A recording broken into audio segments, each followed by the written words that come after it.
Hello friends, welcome back to calibre கிராமம். 25 நாட்களில் ஆங்கிலம். நம்ம டே 12 இருக்கிறோம்.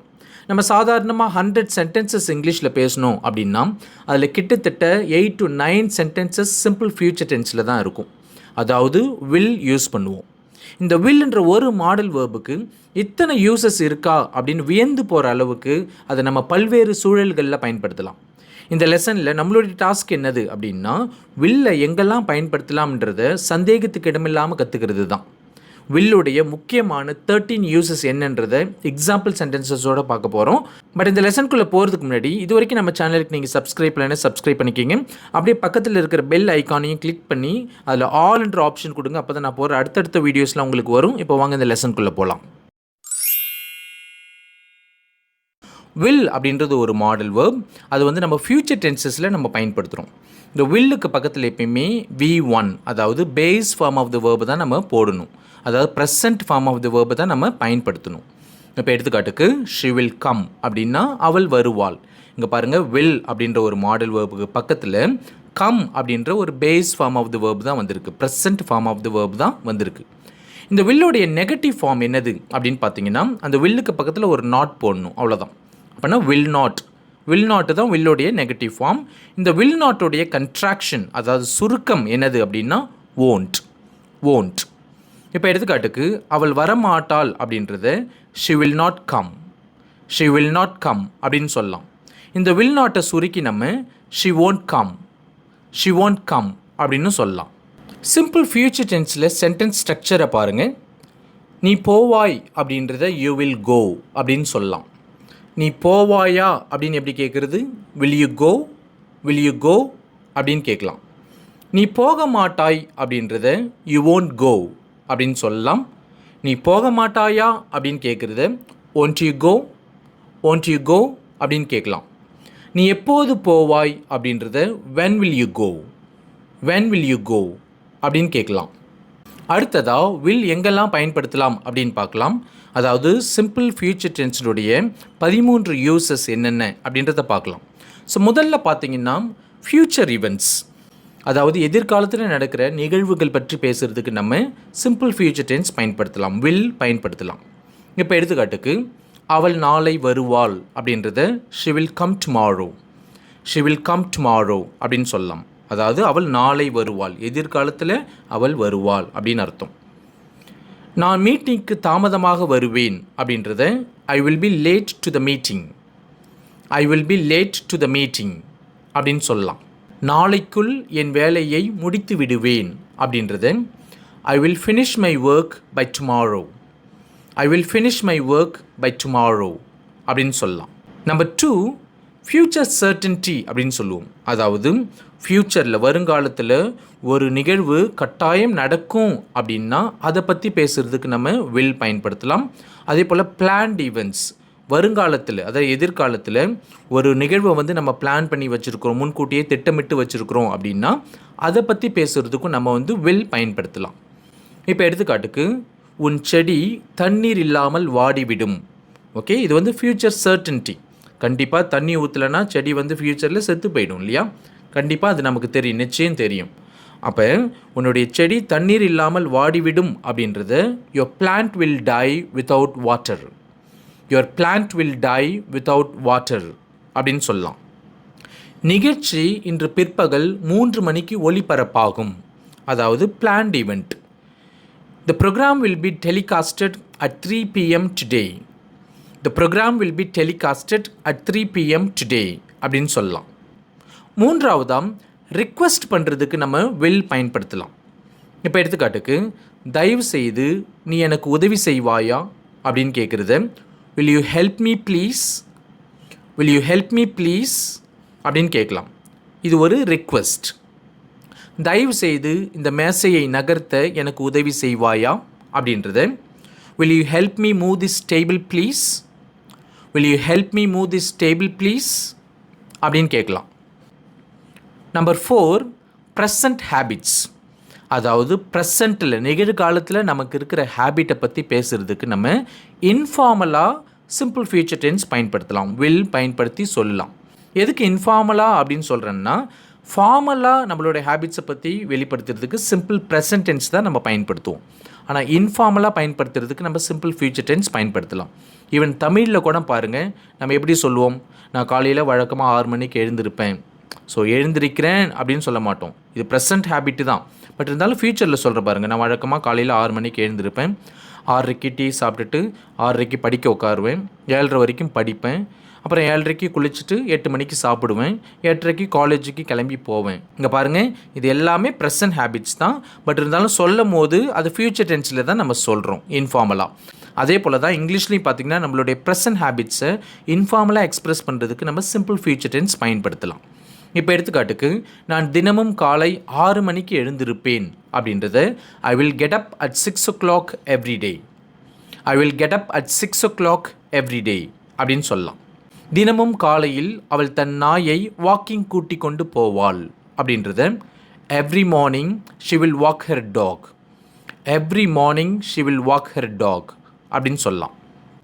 அவன் தினமும் மாலை ஜிம்முக்கு போவான் அப்படின்றத he will go to the gym every evening. he will go to the gym every evening அப்படின்னு சொல்லலாம். மேக்கிங் ப்ராமிசஸ், நம்ம இது செய்வோம் அப்படின்னு சொல்லிட்டு ப்ராமிஸ் பண்ணுறதுக்கு நம்ம will பயன்படுத்தலாம். இப்போ எடுத்துக்காட்டுக்கு, நான் யாரிடமும் இந்த ரகசியத்தை சொல்ல மாட்டேன், நான் யார்கிட்டையும் இந்த சீக்ரெட்டை சொல்ல மாட்டேன் அப்படின்றத ஐ won't tell the secret to anyone. I won't tell the secret to anyone அப்படின்னு சொல்லலாம். உனக்கு தேவையான பணத்தை நான் கடனாக தருகிறேன் அப்படின்றத I will lend you the money you need. I will lend you the money you need அப்படின்னு சொல்லலாம். உன் பணத்தை நான் வெள்ளிக்கிழமை திருப்பி கொடுத்து விடுகிறேன் அப்படின்றத I will pay your money back on Friday. I will pay your money back on Friday அப்படின்னு சொல்லலாம். Number 6, voluntary help. அதாவது மற்றவங்களுக்காக நம்ம மனமுவந்து ஒரு செயலை செய்ய முன் வரும்போது நம்ம will பயன்படுத்தலாம். இப்போ எடுத்துக்காட்டுக்கு, நான் உனக்கு காஃபி கொண்டு வரேன் அப்படின்னு சொல்லுவோம். ஆக்சுவலி நம்ம வாலண்டியர் பண்ணுறோம், நாமளே மனமுவந்து அவங்களுக்கு காஃபி கொண்டு வர்றதுக்கு முன் வருகிறோம் இல்லையா? அப்போ நான் உனக்கு காஃபி கொண்டு வரேன் அப்படின்றத I will get you some coffee. I will get you some coffee அப்படின்னு சொல்லலாம். லக்கேஜை எடுத்து செல்ல நான் உதவுகிறேன் அப்படின்னு சொல்லுவோம். ஒருத்தவங்க கஷ்டப்பட்டு லக்கேஜ் தூக்க முடியாமல் தூக்கிட்டு இருக்கிறாங்க, அவங்களுக்கு ஹெல்ப் பண்ணுறதுக்கு நீங்கள் முன் வரீங்க. I will help you carry the luggage. I will help you carry the luggage அப்படின்னு சொல்லலாம். உனக்காக நான் பே பண்ணிக்கிறேன் அப்படின்னு சொல்லுவோம். அதாவது உனக்காக நான் பணம் கட்டி கொள்கிறேன் அப்படின்றத I will pay for you. I will pay for you அப்படின்னு சொல்லலாம். உன் வீட்டு பாடம் செய்ய நான் உதவுகிறேன் அப்படின்றத I will help you with your homework. I will help you with your homework அப்படின்னு சொல்லலாம். Number 7, future intention. ஃப்யூச்சரில் நம்ம என்ன செய்கிறதா இருக்கோம் அப்படின்ற இன்டென்ஷனை வெளிப்படுத்துறதுக்கு நம்ம வில் பயன்படுத்தலாம். இப்போ எடுத்துக்காட்டுக்கு, உங்களை நான் நாளைக்கு கூப்பிடுறேன் அப்படின்னு சொல்லுவோம். இதுதான் நம்மளுடைய இன்டென்ஷன். ஓகே, ஸோ நாளைக்கு கூப்பிடுறது தான் நம்மளுடைய எண்ணம். அப்போ I will call you tomorrow. I will call you tomorrow அப்படின்னு சொல்லலாம். நான் கடைக்கு பிறகு போய்க்கொள்கிறேன் அப்படின்றத I will go to the store later. I will go to the store later அப்படின்னு சொல்லலாம். Number 8, a spontaneous decision. அதாவது ஆன் த ஸ்பாட்டில் திடீர்னு ஒரு முடிவு எடுப்போம் இல்லையா? ஸோ என்ன முடிவு எடுத்துருக்குறோம் அப்படின்னு சொல்கிறதுக்கு நம்ம வில் பயன்படுத்தலாம். இப்போ எடுத்துக்காட்டுக்கு, தாகமாக இருக்குது, ஒரு கிளாஸ் தண்ணி குடிச்சிட்டு வரேன் அப்படின்னு சொல்லுவோம். ஸோ தாகமாக இருக்குன்றதை உணர்ந்த உடனே ஸ்பான்டேனியஸ்லி ஆன் த ஸ்பாட்டில் ஒரு டிசிஷன் எடுக்கிறோம், தண்ணி குடிக்கணும் அப்படின்னு ஒரு டிசிஷன் எடுக்கிறோம். அப்போ தாகமாக இருக்குது, ஒரு கிளாஸ் தண்ணி குடிச்சிட்டு வரேன் அப்படின்றத I am thirsty, I will have a glass of water. I am thirsty, I will have a glass of water அப்படின்னு சொல்லலாம். கேட்டை திறந்து வச்சுருக்கிறேன், போய் மூடிட்டு வரேன் அப்படின்னு சொல்லுவோம். அதாவது கேட்டை திறந்து வச்சுருக்குறோம் அப்படின்றத ரியலைஸ் பண்ண உடனே ஆன் த ஸ்பாட்டில் நம்ம கேட்டை மூடணும் அப்படின்னு சொல்லிட்டு டிசைட் பண்ணுறோம். அப்போ இது எப்படி இங்கிலீஷில் சொல்லுவோம்? Oh, I left the gate open, I will go and shut it. Oh, I left the gate open, I will go and shut it அப்படின்னு சொல்லலாம். Number 9, invitations. அதாவது ஏதோ ஒரு செயலை செய்கிறதுக்கு மற்றவங்கள இன்வைட் பண்ணும்போது நம்ம வில் பயன்படுத்தலாம் இன்வைட் பண்ணுறதுக்கு. இப்போ எடுத்துக்காட்டுக்கு, லஞ்சுக்கு நீங்களே எங்கள் கூட ஜாயின் பண்ணிப்பீங்களா அப்படின்னு கேட்போம். அதாவது மதிய உணவிற்கு நீங்களும் எங்களுடன் சேர்ந்து கொள்வீர்களா அப்படின்றத will you join us for lunch, will you join us for lunch அப்படின்னு கேட்கலாம். ஆக்சுவலி இங்கே என்ன பண்ணுறோம், லஞ்சுக்கு மற்றவங்கள இன்வைட் பண்ணுறோம். என்னோட வரீங்களா அப்படின்னு கேட்போம், என்னுடன் வருவீர்களா அப்படின்னு கேட்போம். அதை நம்ம இங்கிலீஷில் will you come with me, will you come with me அப்படின்னு கேட்கலாம். பஸ் ஸ்டாண்டுக்கு என் கூட வரீங்களா அப்படின்னு கேட்போம். அதை நம்ம இங்கிலீஷில் will you accompany me to the bus station, will you accompany me to the bus station அப்படின்னு கேட்கலாம். கிவிங் ஆர்டர்ஸ், அதாவது கட்டளை கொடுக்கறதுக்கும் இன்ஃபார்மலாக நம்ம வந்து வில் பயன்படுத்தி சொல்லலாம். இப்போ எடுத்துக்காட்டுக்கு நான் சொல்கிற மாதிரியே நீங்கள் செய்கிறீங்க அப்படின்னு சொல்லுவோம். You will do exactly as I say, you will do exactly as I say. அதாவது நான் சொல்கிறத தான் நீ செய்யணும் அப்படின்றது தான் இன்டைரக்ட் மீனிங். நீங்கள் என்னோட வரீங்கன்னு நான் சொன்னேன் அப்படின்னு சொல்லுவோம். அதை நம்ம இங்கிலீஷில் ஐ set you will come with me, I set you will come with me அப்படின்னு சொல்லலாம். Number 11, predictions about the future. அதாவது ஃப்யூச்சரில் வருங்காலத்தில் என்ன நடக்கும் அப்படின்றத யூகிச்சு சொல்கிறதுக்கும் நம்ம வந்து வில் பயன்படுத்தலாம். இப்போ எடுத்துக்காட்டுக்கு இன்றைக்கி மழை பெய்யும் அப்படின்றத it will rain today, it will rain today அப்படின்னு சொல்லலாம். அவள் பரீட்சையில் பாஸ் ஆக மாட்டா அப்படின்றத she won't pass her exam, she won't pass her exam அப்படின்னு சொல்லலாம். Number 12, we often use will with these expressions. இப்போ நான் கீழே கொடுத்துருக்கேன் இல்லையா, ஸோ இந்த எக்ஸ்ப்ரெஷன்ஸ் கூட நம்ம பெரும்பாலும் will பயன்படுத்துவோம். அது என்னென்ன அப்படின்னு பார்த்தீங்கன்னா probably, possibly, I am sure, I bet, I suppose, I guess, maybe, I think, I hope, I don't think. இப்போ ஒவ்வொன்றா பார்க்கலாம். Probably, I will probably come back this evening அப்படின்னா நான் அநேகமாக இன்றைக்கி சாயங்காலம் திரும்பி வந்துடுவேன் அப்படின்னு அர்த்தம். he will possibly find out his lost bike, he will possibly find out his lost bike அப்படின்னா அவன் அநேகமாக தொலைஞ்சு போன பைக்கை கண்டுபிடிச்சிடுவான் அப்படின்னு அர்த்தம். ஐ am sure, I am sure you like my gift, I am sure you like my gift அப்படின்னா உனக்கு என் கிஃப்ட் பிடிக்கும்னு எனக்கு நிச்சயமாக தெரியும் அப்படின்னு அர்த்தம். I bet, I bet she'll get the job, I bet she'll get the job. இங்கே exactly பந்தயம் கட்டுறேன் அப்படின்றது மீனிங் கிடையாது, எனக்கு ஷுவராக தெரியும் அப்படின்னு அர்த்தம்.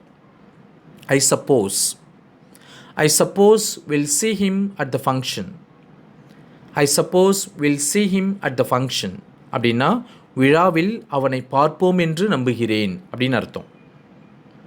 I guess, I guess will meet again next week, I guess will meet again next week. அடுத்த வாரம் நாம் மறுபடியும் சந்திப்போம் என்று யோகிக்கிறேன், நினைக்கிறேன் அப்படின்னு அர்த்தம். Maybe, maybe it will be okay, maybe it will be okay அப்படின்னா அநேகமாக அது சரியாகிவிடும், ஒருவேளை அது சரியாகலாம் அப்படின்ற மீனிங்லாம் இருக்குது. I think, I think it will rain today, I think it will rain today அப்படின்னா இன்றைக்கி மழை பெய்யும்னு நினைக்கிறேன் அப்படின்னு அர்த்தம். I hope, I hope everything will go well, I hope everything will go well அப்படின்னா எல்லாம் சரியாக நடக்கும் அப்படின்னு நம்புகிறேன். I don't think, I don't think I will go out tonight, I am too tired, I don't think I will go out tonight, I am too tired அப்படின்னா இன்றைக்கி evening நான் வெளியே போவேன் அப்படின்னு எனக்கு தோணலை, எனக்கு ரொம்ப டயர்டாக இருக்குது அப்படின்னு அர்த்தம். Number 13, determinations are a firm decision. அதாவது டிட்டர்மினேஷன்ஸ் அப்படின்னாலும் அ ஃபர்ம் டிசிஷன் அப்படின்னாலும் ஒன்றை கட்டாயம் செஞ்சே முடிப்பேன் அப்படின்ற ஒரு தீர்மானத்தோடு இருக்கிறது, ஒரு உறுதிப்பாட்டை வந்து குறிக்கும். இப்போ எடுத்துக்காட்டுக்கு I will never give up, I will never give up அப்படின்னு சொல்லலாம். அதாவது என்னுடைய நம்பிக்கையை நான் கைவிட மாட்டேன், என்னோடய முயற்சியை நான் ஒருபோதும் கைவிட மாட்டேன் அப்படின்னு அர்த்தம். நான் அவனை சும்மா விட மாட்டேன் அப்படின்னு சொல்லுவோம். ஆக்சுவலி இங்கே வந்து ஒரு உறுதி எடுக்கிறோம் இல்லையா, ஒரு உறுதி எடுக்கிறோம், ஒரு ஃபர்ம் டிசிஷன் வந்து நம்ம எடுக்கிறோம். I will not spare him, I will not spare him அப்படின்னு சொல்லலாம். That's it with today's lesson. இந்த லெசன் உங்களுக்கு பிடிச்சிருக்கும் அப்படின்னு நம்புகிறேன். பிடிச்சிருந்தால் இந்த லெசனுக்கு ஒரு தம்ஸ் அப் கொடுங்க, நம்மளோட சேனலுக்கு சப்ஸ்கிரைப் பண்ணிக்கிங்க. மீண்டும் நம்ம அடுத்த லெசனில் சந்திக்கலாம். தேங்க்யூ.